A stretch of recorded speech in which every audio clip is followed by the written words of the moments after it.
So yesterday I was on RT twice. I did basically this live with the anchor there, and we just kind of went over the 5 basic things that were on the table for the discussion, right? And among those things, of course, was immigration, the difference in how they're dealing with the Ukraine-Russia situation. There's also the accusations from the United States that Mexico is killing journalists, to which we all know Amlo responded with on July 4th, saying that if they give Julian Assange the 175 years of life prison sentence, essentially, that the Statue of Liberty should be taken down because there's no liberty or freedom. And so that was a very bold statement. Of course, the Biden Democracy Summit of the Americas, which I was at as well. And so then also, in addition to that, is how they're differentiating between the pollution, climate change crisis, where Mexico has nationalized lithium, and that makes it puts it on a different level right now as a substance for Mexicans to be able to use, and for it not to be exploited by multinational corporations and outside forces. So the United States doesn't like that because obviously it affects them. So those were the things that were up on the table, obviously immigration being one of the number ones. And so just as a brief overview, that was what was said. Now, what was actually discussed really focused on Mexico maintaining its sovereignty. We've talked about this a lot when we've gone to Latin America, right? Mexico called on the United States to prioritize its sovereignty. This is from USA Today. More visa options and more, they talked about more things as well, but that was a huge thing. As I mentioned on the RT segment, this is something that people don't really talk about, but Bush Jr. actually was one of the things that he proposed. This is a situation where you have these farm workers, agricultural rural workers that come in to work farms or come in to do whatever work that a lot of people in the United States don't want to do. And what happens basically is that they come in and they make some more money than they would make at home and they send it back, but then they realize they can't come back into Mexico because if they do, they won't be able to come back into the United States because they don't have the visas. So what ends up happening is a lot of these people, mainly men, stay in the United States illegally. They get together and they work as much as they can and they send money back home. So a temporary work visa would solve these issues. This has been an ongoing thing that hasn't been resolved and could easily be resolved just by that alone. So that was one of the things they talked about in their face-to-face bilateral meeting. And from USA Today, Biden and Lopez Obrador held their second in-person meeting at the White House on Tuesday. The items on the agenda were curbing migration, inflation, and the illegal flow of fentanyl into the United States from Mexico. The United States blames Mexico for a lot of that. But of course, we do know that the drug war on drugs has been U.S. is doing, the CIA's, the DEA. The DEA was pretty much tackled by AMLO, as has been the Department of Homeland Security, but the DEA specifically. AMLO has felt that the DEA has meddled too much into the United States. He feels like Biden and the United States have been trying to install their own organizations to try to undermine Mexico's sovereignty, which is why the question of sovereignty has been on the radar. So to continue, Lopez Obrador spoke for 30 minutes in the Oval Office. He just kept talking and talking. And he reminded Biden of this very important thing, FDR's good neighbor policy, which avoided interference in domestic affairs in Latin America, while also engaging in reciprocal exchanges with that region, like trade. He reminded him of this kind of as a dig to say that this is differentiating from the current strategy of the United States with Mexico. And of course, all of the Western media has been saying that AMLO just wants to have his cake and eat it too. But that's not necessarily the case. And you guys can see AMLO's face in the slide. He kept talking and talking for the longest time. So why do they meet? This is, of course, a month after the AMLO pretty much said, I'm not attending the 9th Summit of the Americas, where the reason he didn't attend was because of the exclusion of Cuba, Nicaragua, and Venezuela countries that he has become increasingly closer to. And of course, he has called for all of Central and South America to benefit from the nationalization of energy, but he's only been able to nationalize lithium in Mexico. The nationalization of energy failed in Mexico by not a lot, but it did fail.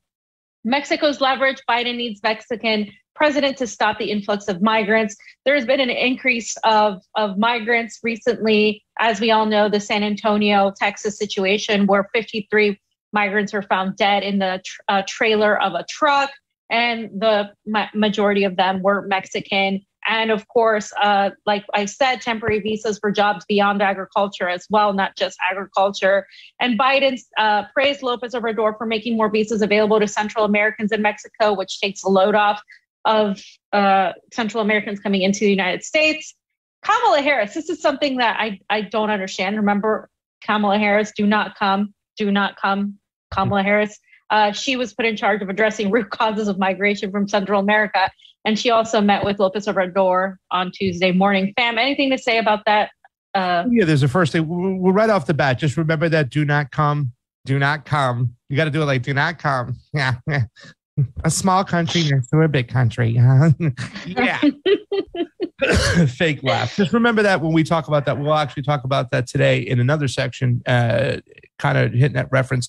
But I also want to piggyback on what you're saying, fam. It's not just about maintaining national sovereignty, right? The authority and the right to govern themselves. That's what a lot of these countries are seeking. And actually some places they're gaining more sovereignty. You know, the fact that they turned their back on the United States says we're not going to play your sanction game and sanction Russia the way you are. You know what I'm saying? There's been talk of the new G8 that Putin trying to kind of parallel what they're doing over there with all the bojo and all the clowns that spent millions of dollars in a castle right now. You know, and Mexico is thought of joining that G8, that, you know, India, China, Russia, G8, that Brazil, you know, who's showing a lot of guff over there, Bolsonaro, you know what I'm saying, who Bolsonaro just got to deal with Putin for some more cheap energy. Like, you know, that's what we're talking about his election. It's not going to be a cakewalk. But Amlo's been pulling similar moves like that, too, as well, since he had a referendum several months ago when he realized that the people in the party have his back. The wind is somewhat out of sails. So I wouldn't use the words puffing up his chest, but he definitely understands that he has the support of the people and the support of his party. And they are actually trying to gain more sovereignty and call a little bit more of their shots rather than the United States Monroe Doctrine style trying to tell them what to do. He had a lot of issues with the IMF when he had his, you know, when he first took over, you know, his 1 6-year term. But there seems to be a lot of wind in his sails, fam. And like you said, the Lisbon situation, the not sanctioning Russia situation, the telling the United States that I'm not going to attend your little summit because you excluded these countries. For him to do those things, it seems like a new dawn, a new day in Mexico, in Latin America. And AMLO, and I can say this as a guy who addresses his country every single morning, you know, he has that mental capacity. I think a lot of people are taking his steps and they're running with it. It's really something great to see, to be honest with you. It's one of the most important things happening right now in terms of what's going on with Latin America. Another thing that is happening is, as you said, he's kind of going out there and tackling the very important questions, that the tensions that he has with the United States, which from a Mexican perspective, it's not about the tensions. It's just about kind of signaling, hey, you're going to back off and we're going to run our country. Like you said, it's a shift away from the Monroe Doctrine. But the media in the West, in the United States, frame it as, oh, he wants to have his cake and eat it too. Or like this guy, Arturo Sarracan, the former U.S. ambassador to Mexico, said, López Obrador, unfortunately, has realized that he's got a great deal of leverage because of how important the issue of migration is for the United States administration at this stage. Why is it unfortunate that he wants a reciprocal, fair relationship? Why does the relationship have to always be on the side of the West? And so this is how they frame it. In many ways, López Obrador feels like he can have his cake and eat it too. No. It's the United States that wants to have its cake and eat it too. That Mexico just wants the United States to stay in their affairs. So what are they saying? To sum it up, we have much agreement, but we'll have a chance to talk about the disagreement. But the thrust of what you were saying, we agree with. We need to work closely. This is what Biden told AMLO. authenticity of this policy had as its best example respect for the sovereignty of Mexico. This is what AMLO said of the good neighbor policy. He's advocating that Biden follow FDR's good neighbor policy. This policy of respect for the sovereignty of our country, of nations in general, gave us very good fruit, essentially saying you need to step back, allow us to have charge over our country, especially because he's poking the bear so much from the Western perspective. And also talked about the gas prices. Now, this was a direct hit.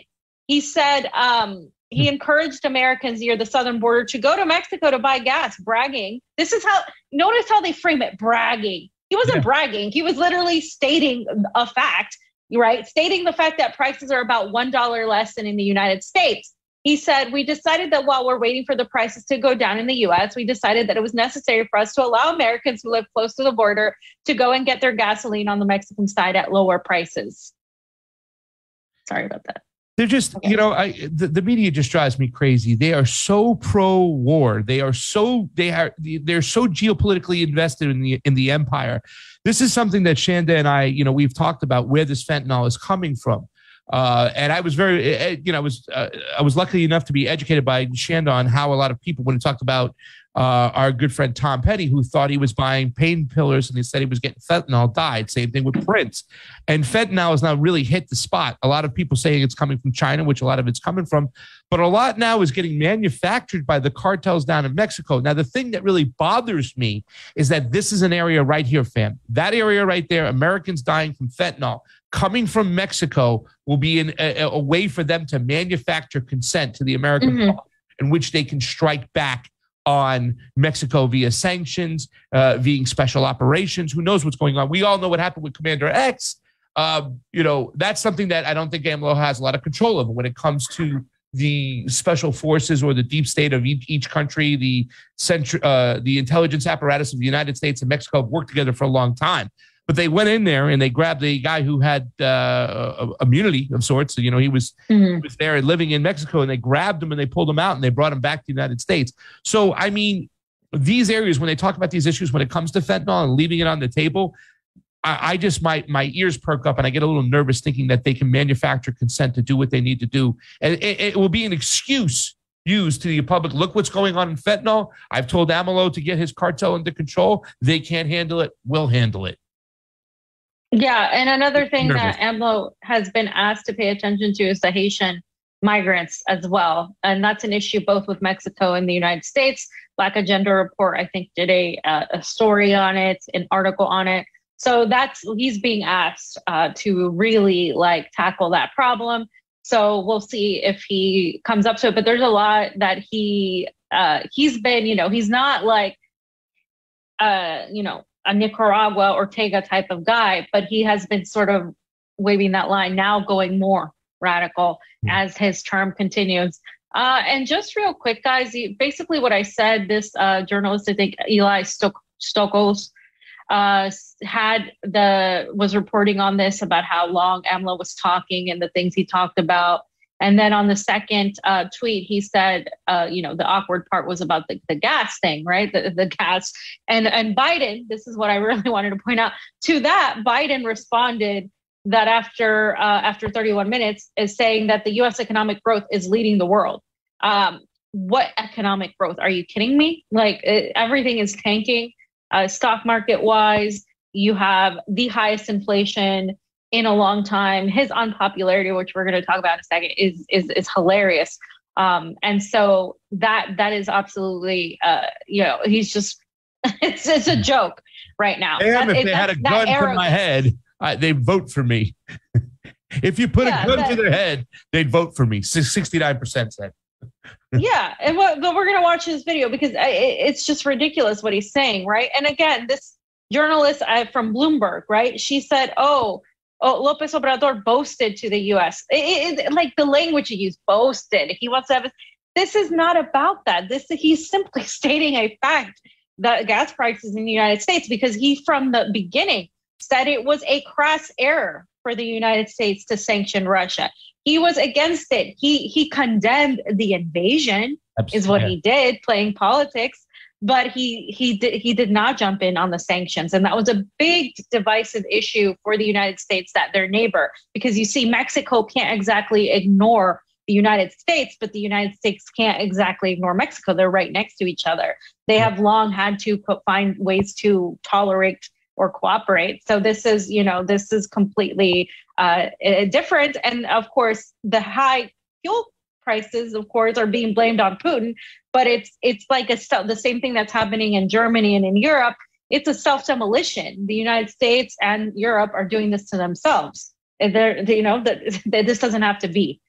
So let's go ahead and play this. You guys saw it at AM Wake Up. I talked about it a little bit, but let's go ahead and see what else we can say about this clip, because Biden's low poll numbers were a CNN laughing point in this panel.